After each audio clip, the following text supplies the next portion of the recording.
So I came outside because I thought I could use some fresh air. I was not counting on the crazy wind. It's alright. It's alright. Because it's beautiful out here. I can't explain it. It's like, I don't know, it's winter. And the last few days were like freezing. And today it's like 55. Which to me is like refreshing. Because at my age now, this is a little upsetting and depressing, but I get hot flashes quite often, and I don't know if that's premenopause or just because I'm also on some medication that might cause it, but I don't know. Like, crazy, crazy, crazy. um, I will be right back. I have to answer a text.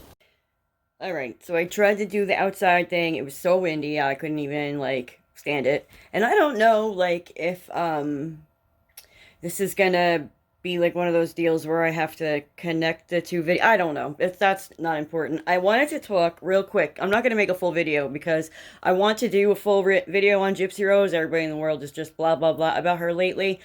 I don't really like her that much. I mean, I don't have anything against her. I feel terrible for what she went through. I think the whole world does, and I think that's why she's getting the attention she's getting right now, not for any other reason than just people are like just surprised by because when you think about it, her case is the only one that we've really ever heard about that's like a really bad Munchausen by proxy situation. Although me personally, I feel like that's what Eugenia Cooney's in right now, and I wish somebody would, drag Deb Dee Dee, Deb, drag her in and see if she has Munchausen's by proxy because she seems to want to keep her kids sick so that she can continue to make money on the internet, which is funny because everyone tells me her family's well off and has money anyway. They don't need her money, but that's another story. I just feel like they have a lot in common in the, like,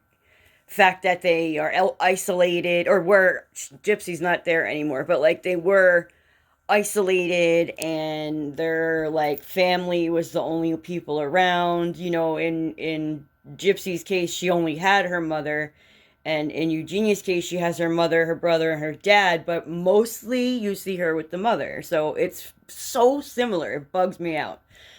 But now that all aside, I didn't want this. I'm gonna make a video about Gypsy's case, like as a true crime thing, much later. Right now, I just want to talk about poor Nicholas. Nicholas Godejohn, okay?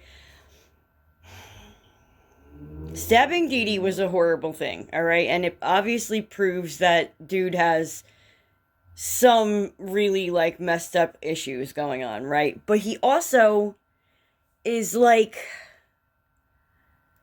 he's mentally ill. He's not all there. You know what I mean? Like, the kid has like he's autistic, but there's other things wrong with him. Like, I remember hearing that it's like he has like the mentality of like a 13-year-old, like, so he's so easily manipulated. And I believe truly that, like, that kid would never have hurt anyone if he wasn't, like, asked to, okay? Like, Gypsy, he was so in love with her, and he would do anything for her, obviously. It's like, I mean,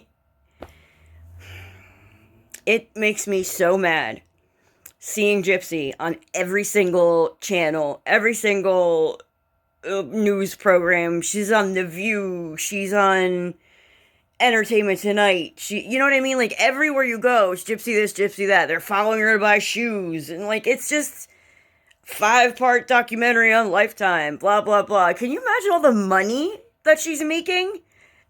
While Nick just sits there in jail. I hate that. It pisses me off so bad. Like, they were like this. They were together in that crime. They should have got the same fucking sentence. I hate this. I really do. She's out there walking around. The poor kid is sitting in jail watching her talk about her husband's dick on television. I can't. Like, it makes me really sick.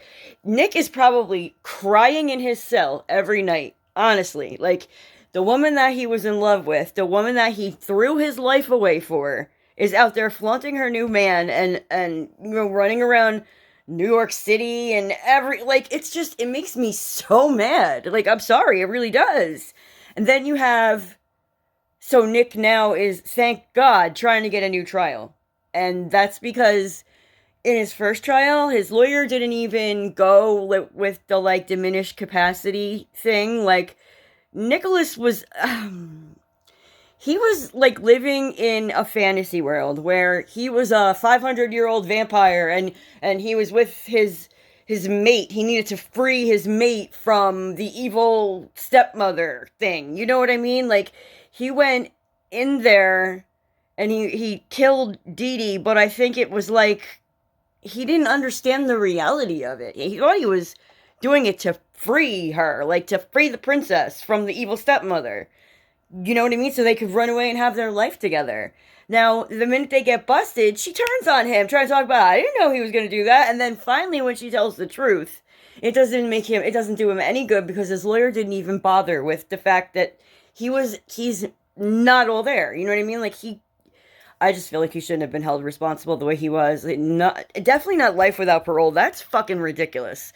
What they're trying to do is get it downgraded to manslaughter, which he'd still do a lot of time for, don't get me wrong, but at least he'd have a future, a chance to get out, a chance to do what this bitch is doing.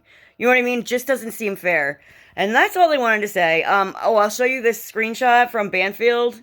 Yeah, thank God. When I saw that, I was like, I just want to make a quick video because that right there is, I'm so glad. And I wish him the best, and I really hope that he gets out. And that's all I have to say. Talk to you guys later. Bye.